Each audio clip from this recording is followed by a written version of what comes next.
તો શું કે મિત્રો, જય સ્વામિનારાયણ, જય માતાજી. ફરીથી સ્વાગત છે નવા બ્લોગમાં. આજે તો સવારનો મસ્ત સેવ ઉસળનો નાસ્તો કરી લીધો હતો અને બાજુમાં જોયું તો યજ્ઞભાઈ તો બહુ ઝડપી ખાવા માંડ્યા હતા. એલા ધીમે ખાવું, હમણાં વાગશો. અને પછી આપણે જોયું તો યજભાઈ તો મસ્ત ડીશ ભરીને આવી ગયા હતા, નાસ્તો ખાવા મળે. અને પછી આપણે તો ગયા હતા કોલેજ જવા માટે તૈયાર. બહાર જોયું તો ફૂલ વરસાદ, એટલે આપણે પાછા આવી ગયા હતા ઢીંગલા બનવા માટે. ઢીંગલા બનીને આપણે પહોંચવા કોલેજ, અને જોયું તો રસ્તામાં ફૂલ વરસાદ. આપણે થોડીક વાર બાજુમાં ઊભું રહી જવું પડ્યું હતું.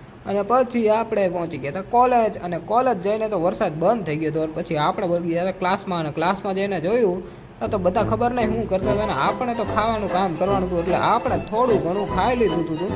અને પછી આપણે પાછળ જોયું તો લેક્ચર ચાલુ હતો, મેમ આવી ગયા હતા. પછી આપણે જોયું ને ત્યાં તો મસ્ત નવી આઈટમ છે ને, યુગભાઈ ને ધાર્મિકભાઈ બંને લાવ્યા હતા. તો આપણે મસ્ત કરી લીધો નાસ્તો. અને પછી પાછા આપણને કોલેજમાંથી આપી દીધી હતી રજા. ને પછી આપણે જોયું તો હર્ષલભાઈ તો હુતા હતા, આખો દી હોવાનું જ કામ કરો. કોલેજ કોણ જાય છે હે? કાલથી કોલેજ ગયા હતા જો. અને પછી જોયું તો યજ્ઞભાઈ આ લીંબુ ટમેટા ને એવું બધું શું કરવા કાઢે છે? પછી ખબર પડી ગયા ભેળ બનાવવાની. ઓહો, ભેળ બનાવી. પછી આપણે પહોંચી ગયા ઠાકોરજી આગળ. ઠાકોરજીને કરી લીધી મસ્ત પ્રાર્થના. અને પ્રાર્થના કરીને આપણે જવાનું હતું સભામાં. જોયું તો આપણે ચપ્પલ અદલા બદલી થઈ ગયા હતા. પછી આપણે ઉપર જઈને ચપ્પલ બદલા. અને આપણી ટીમને આપણે કરવાની હતી રેડી. તો મસ્ત આપણી ટીમને પ્રેક્ટિસ કરાવી લીધી.